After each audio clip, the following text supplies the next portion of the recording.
अम्मा बाद अऊज़ु बिल्लाहि मिनश शैतानिर रजीम बिस्मिल्लाहिर रहमानिर रहीम।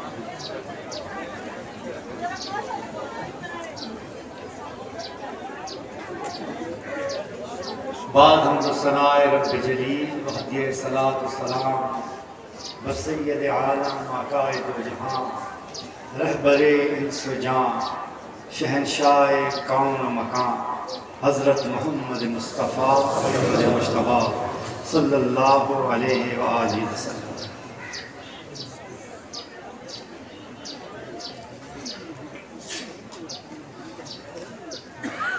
अल्लाह ताला का बेपनाह एहसान है कि मालिकुल मुल्क ने अपने हबीब पाक अलैहिस्सलातु वस्सलाम के सदके आज फिर हमें अपनी याद की तौफीक और मौका अता फरमाया।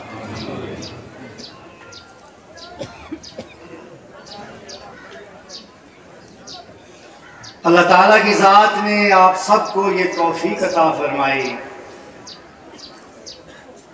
कि आप इतनी बड़ी तादाद में मुल्क के तूल और अर्ज़ से और इसके अलावा बैरून मुमालिक से गौसुल मुअज़्ज़म आला हज़रत अलहाज पीर नज़ीर अहमद सरकार मौलवी रहमतुल्लाह अलैह और गौसे ज़मान शेर शाह गाज़ी आला हज़रत अलहाज पीर हारून रशीद रहमतुल्लाह अलैह की याद में मुनक़िद उर्से मुबारक कि इन महाफिल में शिरकत के लिए आए, जिसकी कि आज महफिल कुबरा शरीफ है, यानी इख्तितामी दुआ है। इस नफ्सा नफसी के दौर में जबकि मुश्किलात ने सबको घेरा हुआ है, घरों से निकलना तक आसान नहीं है, कई किस्म के मसाइल हैं, परेशानियां हैं, उनके बावजूद आप लोग यहाँ तशरीफ़ लाए, यहाँ पहुँचे, ये सिर्फ़ और सिर्फ रब्बे ज़ुल जलाल की तौफ़ीक से मुमकिन है। वमा तौफ़ीक़ इल्ला बिल्लाह। हाज़रीन मोहतरम, जिन अजीम हस्तियों की याद के लिए आप आज यहाँ जमा हुए हैं, जिन्हें खिराज तहसीन पेश करने के लिए आज आपने ये जिक्र की महफिल सजाई है, ये वो अजीम हस्तियां हैं कि जिन्होंने हमें निस्बत रसूली की अजीम शान दौलत से रोशनास किया, उसकी कद्र व कीमत से हमें आगाह किया। गौसुल उम्मत हजरत बाबाजी साहब रहमतुल्लाह अलैह की तैयार करदा मोड़ा शरीफ की खूबसूरत ज़मीन पर चमनिस्तान में गौसुल मुअज़्ज़म सरकार मौलवी ने जो निस्बत रसूली का पौधा लगाया था, उसे मेरे और आपके पीर व मुर्शिद ने गौसे ज़मान शेर शाह गाज़ी रहमतुल्लाह अलैह अनथक मेहनत से, बेपनाह खुलूस वाली मेहनत से, शब रोज की मेहनत से एक तनावर दरख्त बना दी। अल्हम्दुलिल्लाह कि जिसके साए में आज मैं और आप हम सब बैठे हुए, एक ऐसा सरसब्ज व शादाब शजर कि जिसके फल से सिर्फ पाकिस्तान में ही नहीं बल्कि शमाल से जुनूब तक और मशरक से मगरब तक दुनिया के कोने कोने में लोग फैज़याब हो रहे। शायद ही कोई ऐसा बड़े आज़म हो, ऐसा कोई इलाका हो, कोई ऐसा मुल्क हो जहाँ पर निस्बत रसूली का परवाना मौजूद हो। हर जगह अल्लाह के फजल करम से निस्बत रसूली का दर्स जारी है और ये बताया जा रहा है, मुर्शिद पाक की इस तालीम को आम किया जा रहा है कि याद रखो निस्बत रसूली ही वो अजीम दौलत है, वो अजीम ताकत है कि जो अगर हासिल हो गई तो दुनिया और आखिरत की फलाह और निजात आपका मुकद्दर है। जिसे निस्बत रसूली मिल गई, जिसे नबी करीम अलैहिस्सलात व तस्लीम की गुलामी मिल गई, जिसे आका करीम अलैहिस्सलात व सलाम का ताल्लुक और निस्बत मिल गया, जिसने आका करीम अलैहिस्सलात व सलाम की दिल की गहराइयों से अतात इख्तियार कर ली, ये दुनिया भी उसकी है और आखिरत भी उसकी है। ये मैं हमेशा आपको कहता हूं कि अल्लाह ताला अपने महबूब के सच्चे गुलामों को और अपने महबूब के साथ हकीकी निस्बत रखने वालों को कभी भी शर्मिंदा और रुसवा नहीं होने देता, कभी भी मजबूर और मोहताज नहीं होने देता, कभी भी किसी भी मुकाम पर तन्हा नहीं छोड़ता, ना इस दुनिया में और ना ही आखिरत में।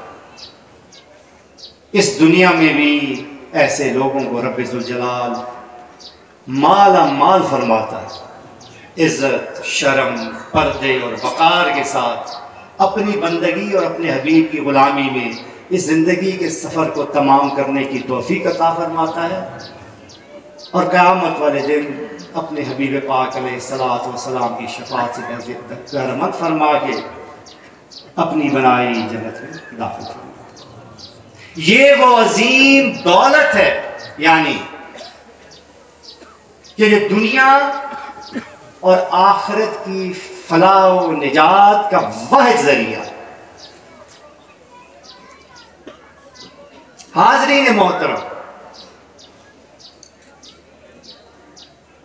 गौसुल मुअज़्ज़म रहमतुल्लाह अलैह और हज़रत शेर शाह गाज़ी रहमतुल्लाह अलैह ने सारी जिंदगी अल्लाह और उसके रसूल की मोहब्बत को सीनों में रोशन करने के लिए वक्फ कर रखा।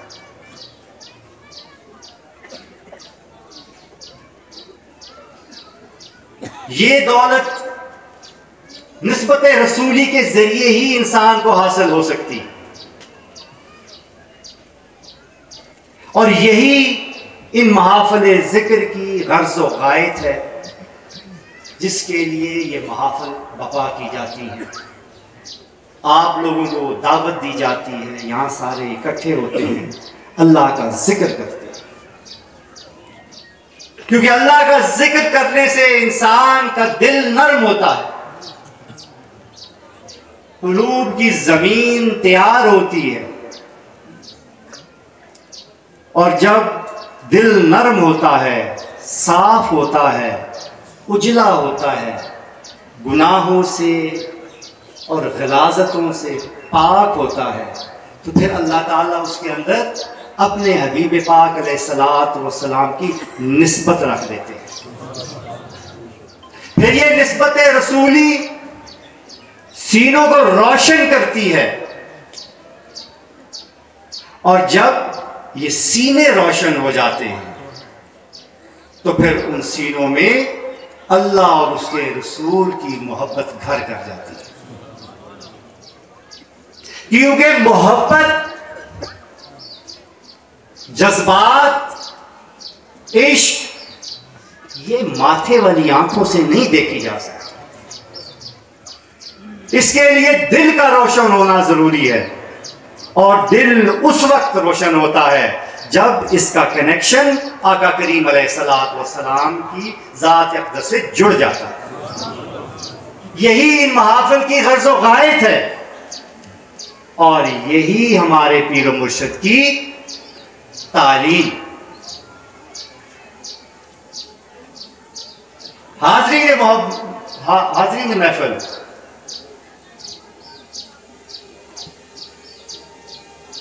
ये इश्क, ये मोहब्बत, इसके भी कई दर्जे। यकीन की तरह ये भी दर्जा बदर्जा बढ़ती चली जाती है। जिस तरह इल्मुल यकीन, फिर ऐनुल यकीन, फिर हक़्क़ुल यकीन। यानी किसी ने कहा, आपने सुना कि आग जलाती है, फिर आपने देखा कि आग जलाती है, फिर आपने अपनी उंगली आग के अंदर डाली और आग ने आपकी उंगली को जला लिया, और फिर आपके अंदर हक़्क़ुल यकीन पैदा हो गया कि वाकई उंगली जलाती है। ये वो कैफियत है कि अगर सारी दुनिया दलीलें देती रहे, ये आपको कहती रहे कि आग जला नहीं सकती, तो आप नहीं मानेंगे, क्योंकि आप हक़्क़ुल यकीन के उस मुकाम पर फाइज हो चुके हैं, आपको ऐसा यकीन मिल गया।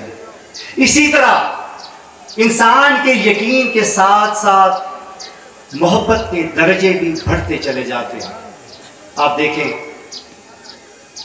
कोई किसी को अच्छा लगने लगता है, बस वैसे ही आंखों को अच्छा लगने लगता है, फिर किसी के साथ लगाव हो जाता है, उन्स हो जाता है, फिर कोई किसी की महफिल में बैठना पसंद करता है, किसी के कुर्ब की तलाश में रहता है, किसी का कुर्ब सुकून देने लगता है। ऐसा बढ़ते बढ़ते फिर वो वक्त आ जाता है कि किसी की जुदाई इंसान को बेचैन कर देती है, बेकरार कर देती है। इंसान हरकत में आ जाता है, तलाश करता फिरता है कि मेरा महबूब किधर है, मैं उसके पास जाऊं, उसके करीब जाऊं, उसका कुर्ब हासिल करूं, ताकि मेरे दिल को सुकून मिले, तस्कीन मिले। फिर वो वक्त आता है कि इंसान अपने महबूब के बगैर रह ही नहीं सकता, हर लम्हे अपने महबूब के ख्याल में होता है। फिर इश्क का वो मुकाम कि दुनिया की हर चीज से ऊपर इंसान को अपना महबूब लगता है, कि उस पर अपनी जान, माल, आल, औलाद, इज्जत, आबरू, हर चीज कुर्बान करने के लिए इंसान तैयार हो जाता है। और ये वो इश्क है जो इंसान को कामिल मोमिन बनाता है। जब इंसान अपने आका अलैहिस्सलातु वस्सलाम के साथ ऐसा इश्क करता है, ऐसी मोहब्बत करता है कि जो उसके माँ बाप से, उसकी आल औलाद से, उसके माल असबाब से, उसकी जान से भी ज्यादा हो, मेरे आका की हदीस का एक मफहूम, तब जाके ईमान कामिल होता है। इस मुकाम पर आप पहुंचते हैं तो फिर आपकी निस्बत कायम होती है। फिर निस्बत वालों,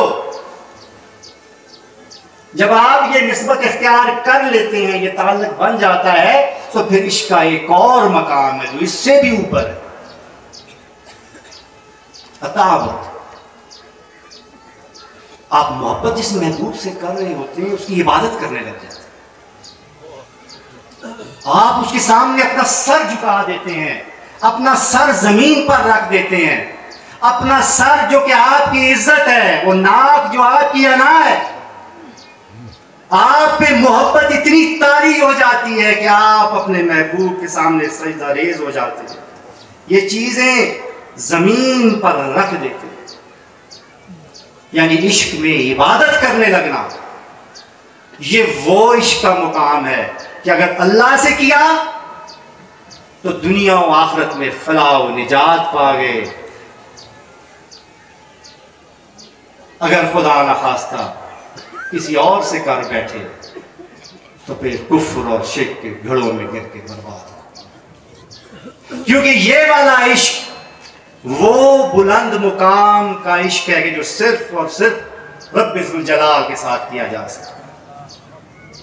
ये वो मुकाम है अजीजान मोहतरम कि जब इंसान को ये इश्क और ये मोहब्बत हासिल हो जाती है तो उसको इनाम क्या अल्लाह देता है? अल्लाह ताला ऐसे शख्स से खुद भी मोहब्बत करने लगता है।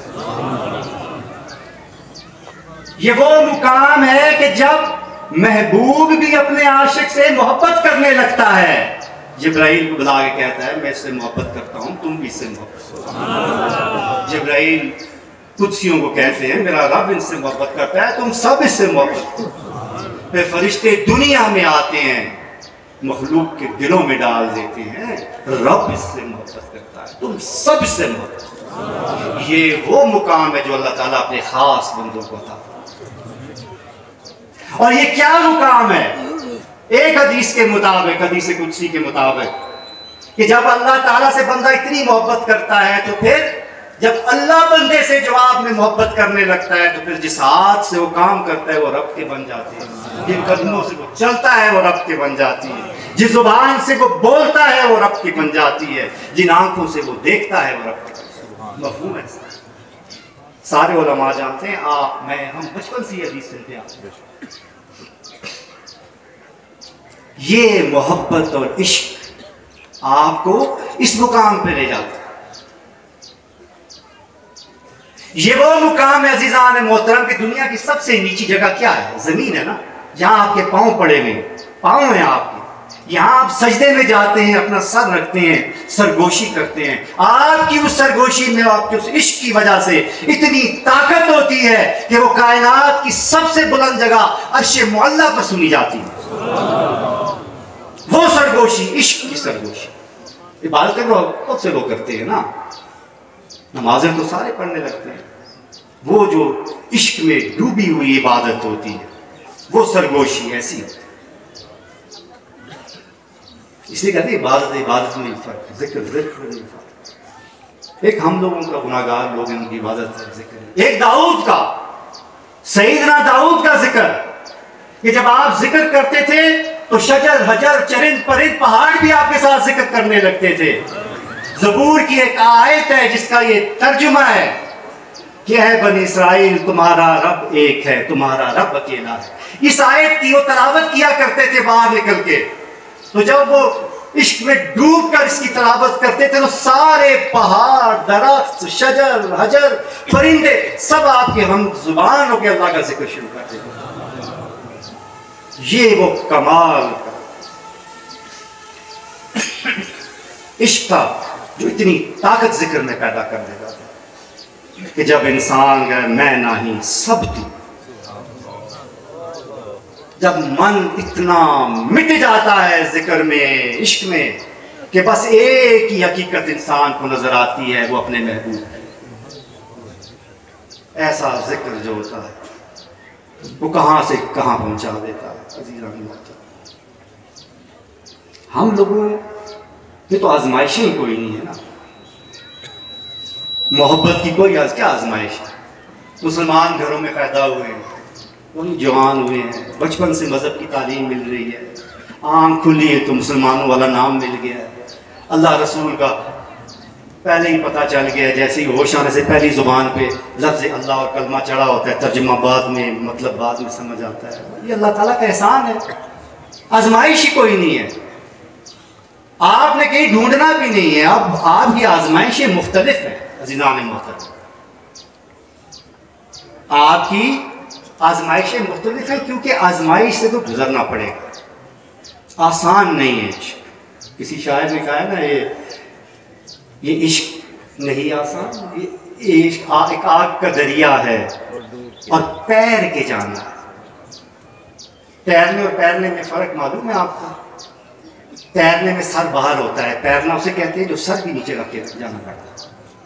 एक आग का दरिया है और तैर के जाना। इश्क आसान नहीं होता, आजमाइशें मुख्तलिफ होती हैं। अब आप कि क्या आजमाइश होगी, गो कि इतनी शिद्दत की ना हो लेकिन होती तो है। यानी ये आजमाइश होगी, माशी प्रॉब्लम्स होंगी, घरेलू मसाइल होंगे और इस तरह की चीज़ें, घरों से निकल के आने के लिए, ऐसे मौक़ों पर जाने के लिए, या ऐसी आजमाइश होगी कि इंसान के नफ्स, शैतान, ये चीज़ें हायल होती होंगी, वसवसे पैदा होते होंगे, ख्यालात आते होंगे। फिर ये भी आजमाइश है कि आप जब घरों से निकलते हैं तो आपके एक तरफ दीन बेजार लोग खड़े होते हैं, जिनको आपकी दाढ़ी, आपकी दस्तार, आपका लिबास, आपकी गुफ्तगू, आपका अकीदा ही बुरा लगने लगता है। वो आपको देखते हैं तो समझते हैं शायद कि बहुत कोई तकिया नुसी बंदा जा रहा है, बड़ा कोई जाहिल आदमी जा रहा है। बड़ा कोई नासमझ आदमी जा रहा है, सारी दुनिया का अकल उन्हीं की खोपड़ी में। दुनिया मजहब बेजार लोग वो आपका मजाक उड़ाएंगे, देखेंगे ये आपकी आजमाइश है, आप उनकी बातें सुनते आगे निकलते चले जाएंगे। फिर दूसरी तरफ खड़े होंगे तसव्वुफ बेजार लोग, रूहानियत बेजार लोग, मजहब को भी साइंसी तालीम की तरह 2 जमा 2 4 की तरह पढ़ने वाले, हर जगह में मजहब की हर चीज में भी लॉजिक, मंतक, रीजनिंग तलाश करने वाले,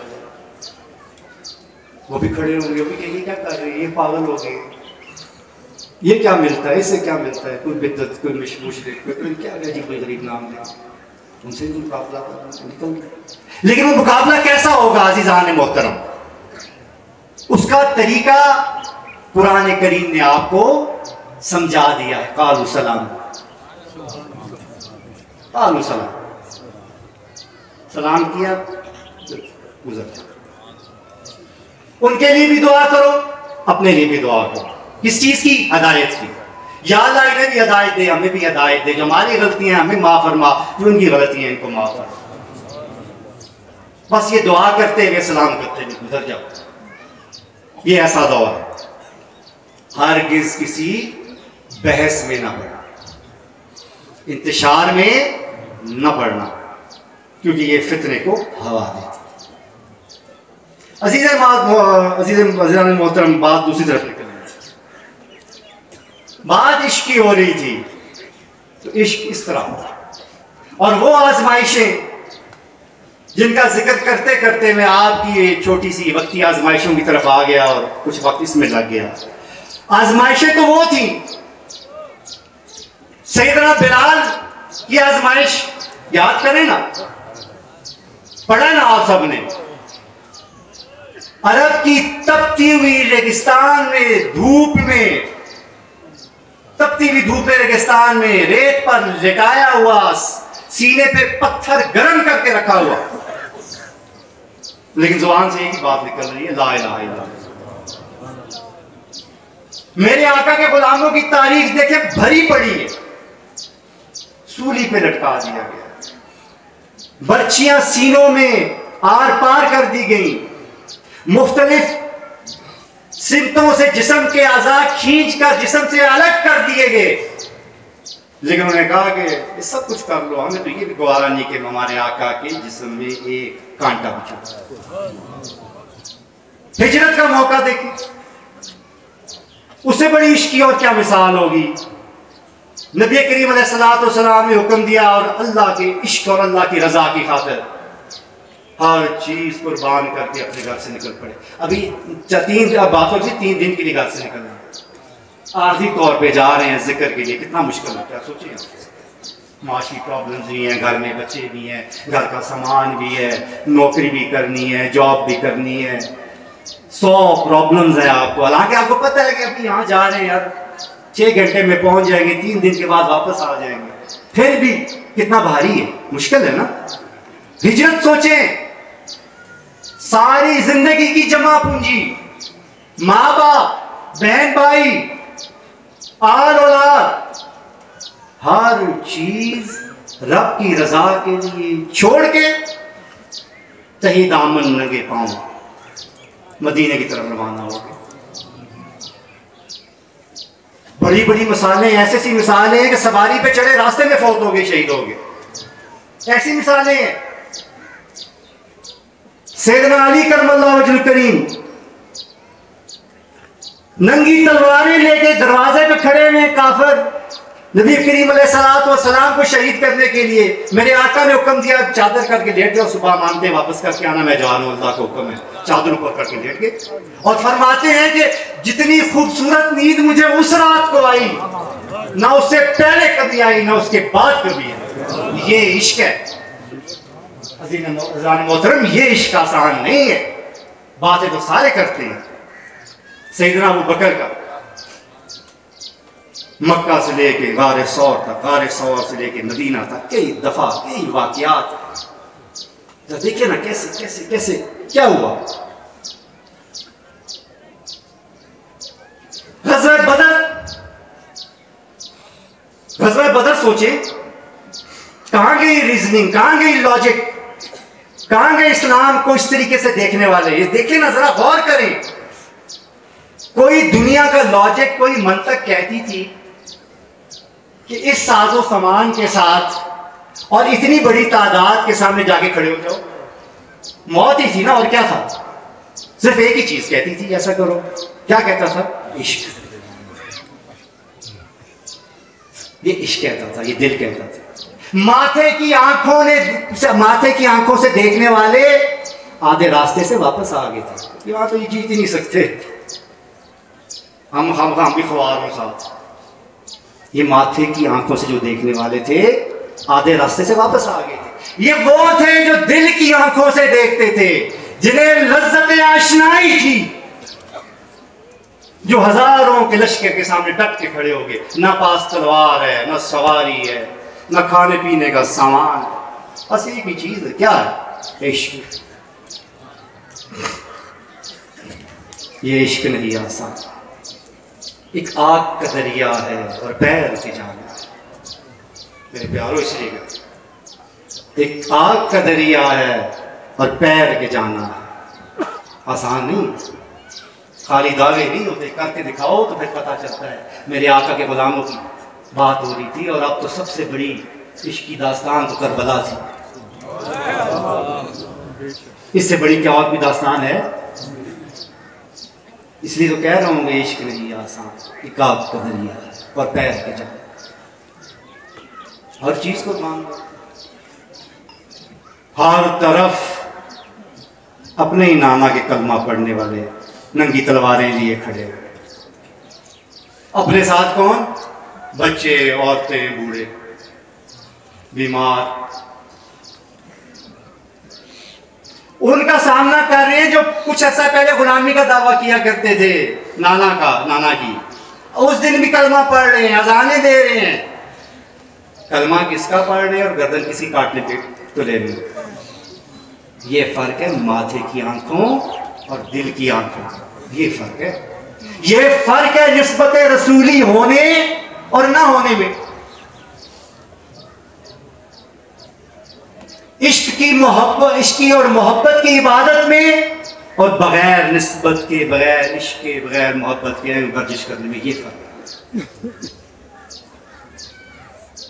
इन दोनों तरफों को देखो, सारा फर्क समझ आ जाएगा।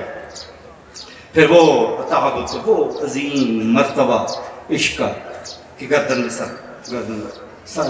सजदे में गर्दन कटा। इससे बड़ी और क्या मिसाल? हाज़िर मोहतरम, ये मोहब्बत और ये जो इश्क होता है ना, ये हर एक आदमी नहीं समझ सकता। इसीलिए आपको ये पहले अर्ज की थी कि ज़्यादा इसके मतलब बहस ना किया। अली करमल्लाह वजह करीम का एक इरशाद पाक है कि ज़्यादा ऐसे लोगों से ज़्यादा बहस नहीं करनी चाहिए, इसलिए कि उनके पास आपकी बहस के लिए जवाबात मौजूद होते हैं। वो आपकी हर बात का जवाब देंगे, हर बात के खिलाफ एक दलील दे देंगे, आपको लाजवाब कर देंगे। इसलिए बहस की ज़रूरत नहीं, बस कानून सलाम और दुआ, हिदायत की दुआ अपने लिए भी और सबके लिए। ये इश्क और मोहब्बत आखिर क्यों, ये क्या करती है? ये अताअत, नबी करीम सल्लल्लाहु अलैहि वसल्लम की अताअत क्या करती है? ये अताअत इंसान को एक सही मोमिन बनाती है। कैसा मोमिन? क्योंकि जब ये इश्क और ये मोहब्बत, अल्लाह और उसके रसूल का इश्क और मोहब्बत जब सीने में बैठ जाता है, तो ये सीने से हर बातिल इश्क को उठा देता है। कोई चीज और फिर वहां नहीं रह सकती जब ये सीने में दाखिल हो जाता है। फिर इंसान के दिल की बस्ती जो होती है वो कैसी बस्ती बन जाती है, जिसमें ना खौफ होता है, ना तमा होता है, ना लालच होती है, ना किसी का डर होता है। एक हज़रत ज़ुल्करनैन की हम कुरान पाक में तो 3 वाक़यात लिखे, वैसे असलाफ बाकी दीगर भी उनके सफ़र बयान करते हैं। इमाम गज़ाली ने उनके एक सफ़र का तज़किरा किया है और इब्न अजीबा ने।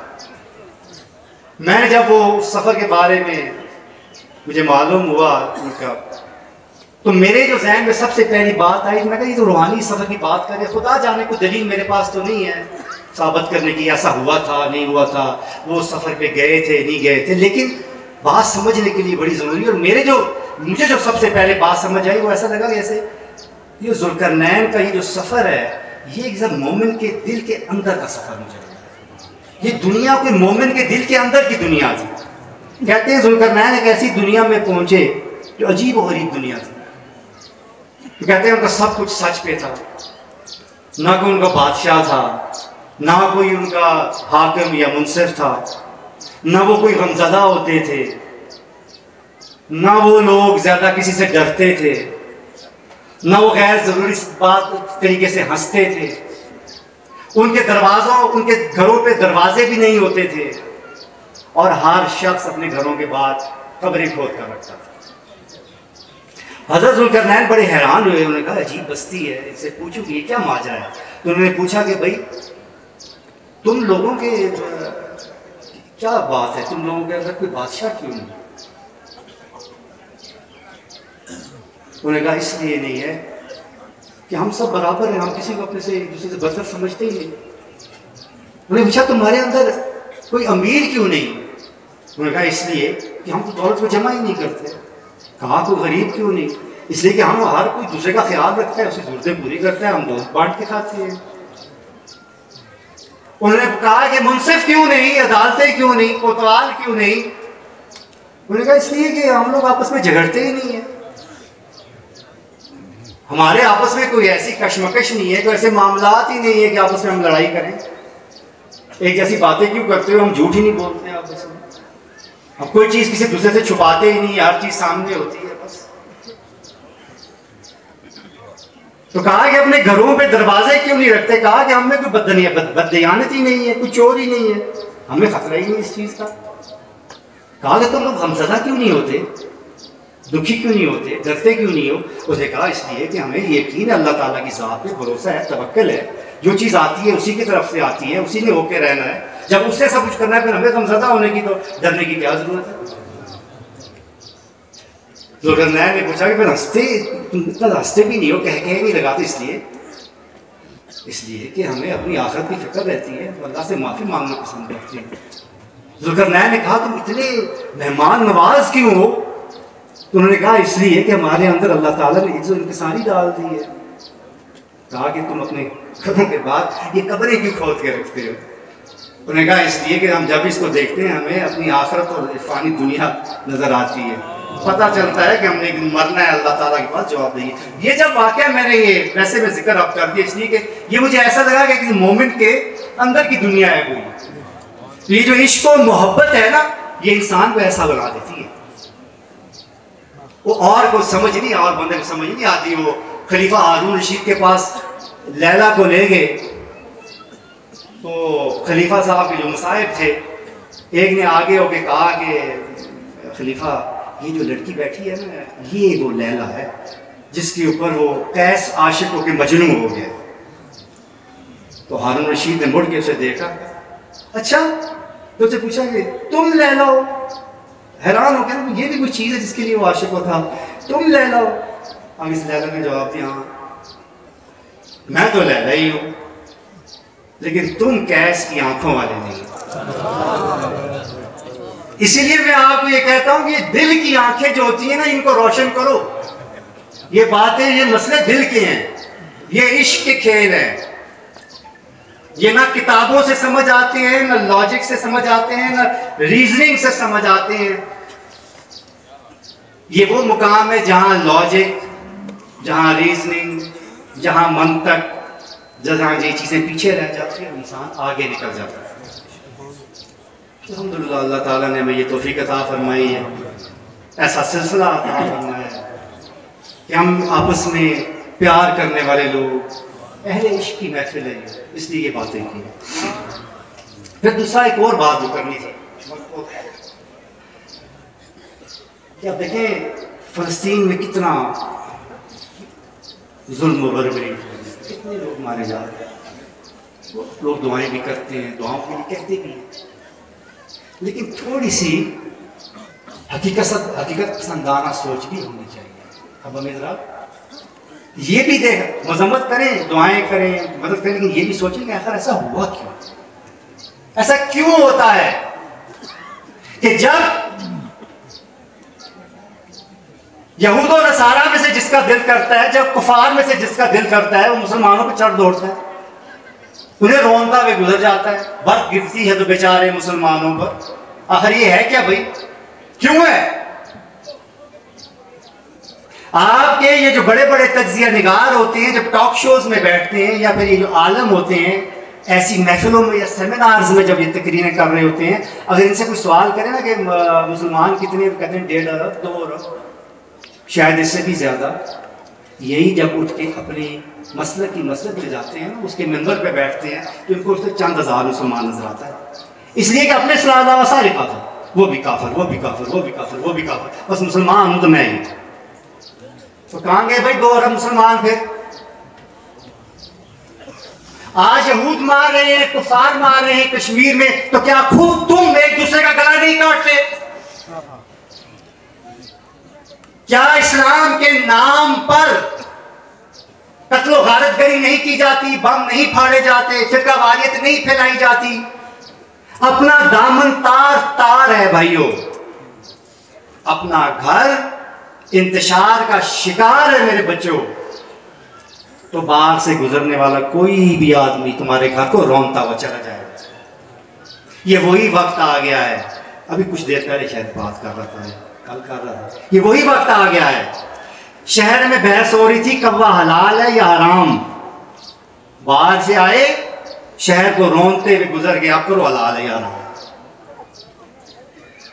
अगर आपने ऐसी मुसीबतों का मुकाबला करना है अजीजान मोहतरम, तो अपने अंदर इत्तेहाद पैदा करना पड़ेगा। ये छोटी छोटी मसलकी इख्तलाफात, ये फरोई इख्तलाफात, इनको पसे पुष्ट डालना पड़ेगा। मेरे आका की उम्मत में इत्तेहाद पैदा करना पड़ेगा, इसके अलावा कोई शॉर्टकट नहीं है। जब तक तुम मुंतशिर हो, जब तक तुम एक दूसरे के आपस में दस्तों गिरेबां हो, जब तक तुम एक दूसरे को मुसलमान तक समझने के लिए तैयार नहीं हो, जब तक तुम किसी दूसरे मसलक वाले की मस्जिद में इमाम के पीछे नमाज तक पढ़ने के लिए तैयार नहीं हो, फिर गिला ना करो, फिर ये रौंद रहे हैं और रौंदते ही रहेंगे।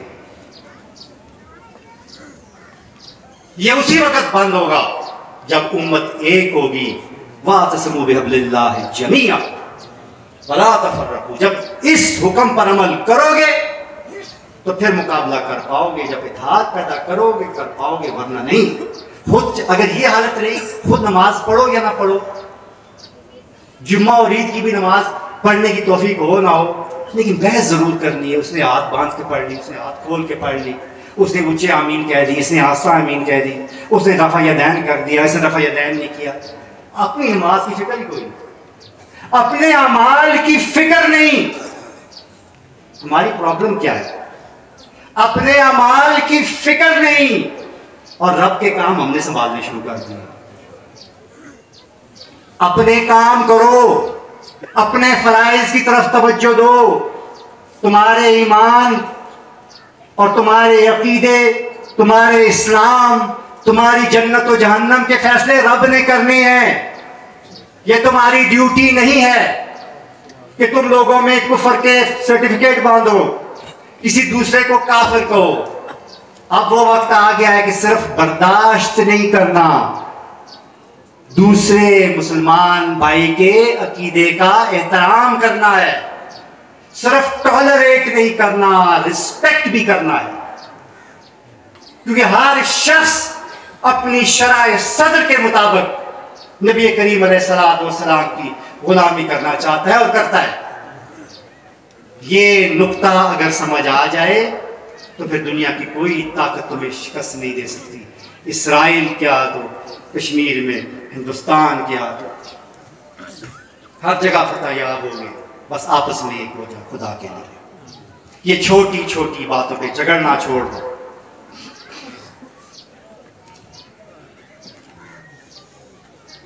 अल्लाह ताला हमारी इस हाजिरी को अपनी बारगाह में कबूल और मकबूल फरमाए। और जिन लोगों ने हमारे साथ तावन किया, हमारी मदद की, उन पर रहम करे। जिन्होंने कुछ रुकावटें डाली, उनको अल्लाह हिदायत दे।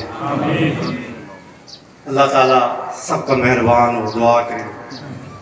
इलाहुल आलमीन अपनी ज़ात पाक के ज़फ़र, अपने पाक कलाम कुरान मजीद के ज़फ़र, अपने हबीब पाक अलैहिस्सलातु वस्सलाम के ज़फ़र, हम आज हम गुनाहगारों की आज की हाज़िरी अपनी बारगाह में कबूल और मक़बूल। इलाहुल आलमीन तू ज़बरदस्त तो बेनियाज़ है मौला। हम कमज़ोर हैं, हम गुनाहगार हैं, हम ख़ताकार हैं, हम ऐबों से भरे हुए हैं मौला करीम। या सत्तारुल अयूब हमारे ऐबों पर पर्दा डाल दे मौला। या गफ़ारुज़ ज़ुनूब, या क़दीमुल एहसान, या वासिउल मग़फ़िरा, हमारे गुनाह, हमारी ख़ताएँ, हमारी गलतियाँ माफ़ फरमा के अपनी बंदगी और अपने हबीब की ग़ुलामी अता फरमा। इलाहुल आलमीन ऐ मेरे ज़बरदस्त बेनियाज़ रब, ऐ करम फरमाने में जल्दी करने वाले, हमारे सारे मसाइल तेरे हवाले मौला। हमें, हमारे प्यारों को, हमारे चाहने वालों को, हमारे अजीज़ और क़ारिब को, सबको दुनिया और आखिरत की फलाह और निजात अता फरमा मौला करीम। इलाहुल आलमीन काबा शरीफ और रोज़ा रसूल की ज़ियारत नसीब और बार बार नसीब फरमा। इलाहुल आलमीन नबी करीम अलैहिस्सलातु वस्सलाम का दीदार नसीब फरमा। इलाहुल आलमीन हमारे माँ बाप पर रहम फरमा, जिनके माँ बाप फौत हो गए हैं उनकी मग़फ़िरत फरमा। इलाहुल आलमीन हमारे बीवी बच्चों पर रहम फरमा, हमारे अहल व अयाल पर रहम फरमा, उनका हर मसला, उनकी हर बात को अपने ज़िम्मे ले लेंगे। इलाहुल आलमीन हमारे माँ बाप पर रहम फरमा, करम फरमा। इलाहुल आलमीन हमें उनकी खिदमत की तौफ़ीक़ अता फरमा। जिस तरह उन्होंने बचपन पे हम पर मेहरबानी फरमाई, तू रब उन पर इसी तरह रहम और मेहरबानी फरमा। इलाहुल आलमीन हमारे दोस्त, हमारे अहबाब, हमारे प्यार करने वाले, हमारे बहन, हमारे भाई, हमारे अजीज़ व क़ारिब और हर वो शख्स कि जिसने हमें दुआ के लिए कहा है, उसकी दुआएं अपनी बारगाह में कबूल और मक़बूल। इलाहुल आलमीन तेरी पनाह मांगते हैं औलाद के गम से। या अल्लाह तेरी पनाह मांगते हैं औलाद की आपसी रंजिशों से। या अल्लाह तेरी पनाह मांगते हैं बीवी बच्चों की सरकशी से। या अल्लाह तेरी पनाह मांगते हैं माँ बाप की नाफरमानी से। या अल्लाह तेरी पनाह मांगते हैं गम से, हुज़्न से, दुख, दर्द, तकलीफ, परेशानी से। इलाहुल आलमीन तेरी पनाह मांगते हैं बीमारियों से, हादसों से। इलाहुल आलमीन तेरी पनाह मांगते हैं आज़माइशों से। मौला करीम तेरी पनाह मांगते हैं ज़िल्लत से, रुसवाई से, बेइज्जती से, बदनामी से, शर्मिंदगी से। इलाहुल आलमीन तेरी पनाह मांगते हैं तंगदस्ती से, मुफलसी से, मोहताजी से। इलाहुल आलमीन तेरी पनाह मांगते हैं लोगों के गालिब आ जाने से। इलाहुल आलमीन तेरी पनाह मांगते हैं मायूसी से, नाउमीदी से। इलाहुल आलमीन तेरी पनाह मांगते हैं बेचैनी से, इज़्तिराब से, बेसुकूनी से। इलाहुल आलमीन तेरी पनाह मांगते हैं कुफ्र से, शिर्क से, गुमराही से, गुस्ताखी से। या अल्लाह तेरी पनाह मांगते हैं तेरे और तेरे हबीब की नाराज़गी से। इलाहुल आलमीन गनी फरमा, बेशुमार और बेहिसाब बता, हमें अपने ही सामने हाथ फैलाने वाला सवाली बना। इलाहुल आलमीन दर दर की ठोकरें खाने के लिए न छोड़ना। इलाहुल आलमीन ऐ मेरे बेनियाज रब, ऐ मेरे ज़बरदस्त रब, इज़्ज़त अता फरमा, शर्म पर्दा रखना हमारा इस दुनिया में भी और आखिरत में, अपनों के सामने भी और गैरों के सामने। इलाहुल आलमीन हम तेरे गुनाहगार और आजिज़ बंदे हैं, हम यहाँ सिर्फ और सिर्फ तेरी रज़ा के लिए जमा हो। इलाहुल आलमीन हम सब का ही आपस का मोहब्बत का रिश्ता अपनी रज़ा की खातिर कायम और दायम रखना। इलाहुल आलमीन इसी तरह हमें तौफीक देना कि हर दफ़ा हम यहाँ जमा होकर तेरी रज़ा की खातिर तेरा ही जिक्र करें। इलाहुल आलमीन अपने इश्क की रोशनी से हम सब के सीने मुनव्वर फरमा। नबी करीम अलैहिस्सलातु वस्सलाम की गुलामी और अताअत नसीब।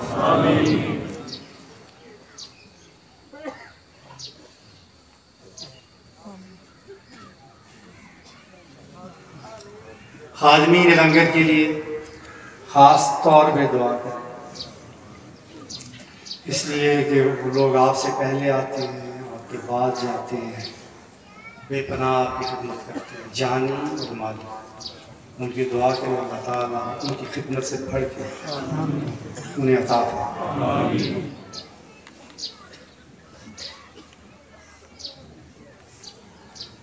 एक और बात जब ज़हन में रखिए कि बहुत से लोग ऐसे हैं कि जिन्होंने बेलौस हो के उससे पाक की दावत देने का काम किया, दूसरे शहरों में दूर दूर तक के बहुत मेहनत की आपको दावत देने के लिए। उनका कोई इसमें अपना कोई फ़ायदा नहीं था दुनियावी, सिर्फ और सिर्फ ये अल्लाह की अता खर्च करके, सफ़र करके, तकलीफ बर्दाश्त करके घरों घरों में आपको दावत दी, इश्तिहार पहुँचाए, इश्तिहार छापे, जिस तरह भी आपको, जिस अंदाज से भी आपको दावत दी, यहाँ आने में आपके लिए सहूलत का बायस बने, उनके लिए दुआ करें कि अल्लाह ताला उन्हें जज़ाए खैर।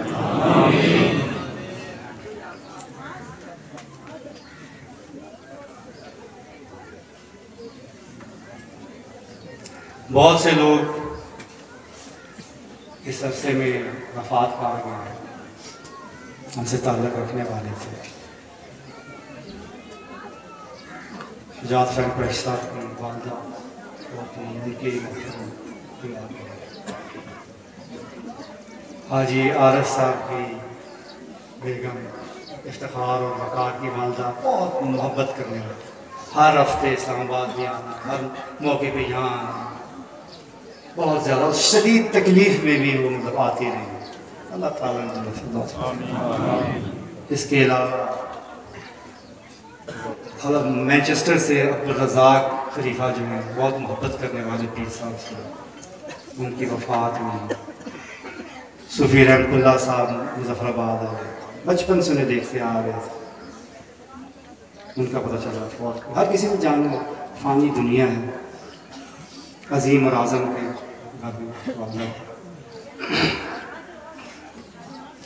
बहुत से लोग दुनिया है, हर किसी ने जाना है, हर एक का फदन फदन नाम नहीं ले सकते। बहुत से हमारे पीर भाई हैं जिनके वाक़ तमाम मोमिनीन पहले ईमान जो इस दुनिया से रुखसत हो गए, दुआ करें अल्लाह ताला सबकी मग़फ़िरत, सबके दर्जात बुलंद फरमाए।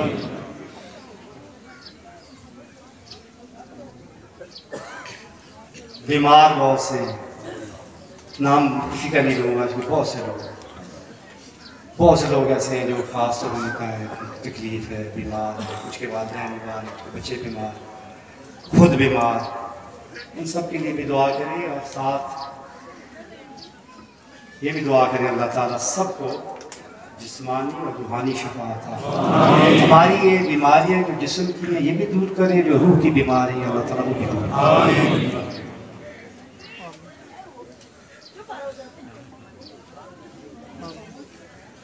सोशल मीडिया में बहुत सारे लोग हमेशा रिक्वेस्ट करते हैं कि हमारे लिए दुआ करें, कि वो हमारे साथ जुड़े होते हैं इस मौके पे, उनको भी अपनी इस दुआ में ज़रूर याद रखें। अल्लाह ताला को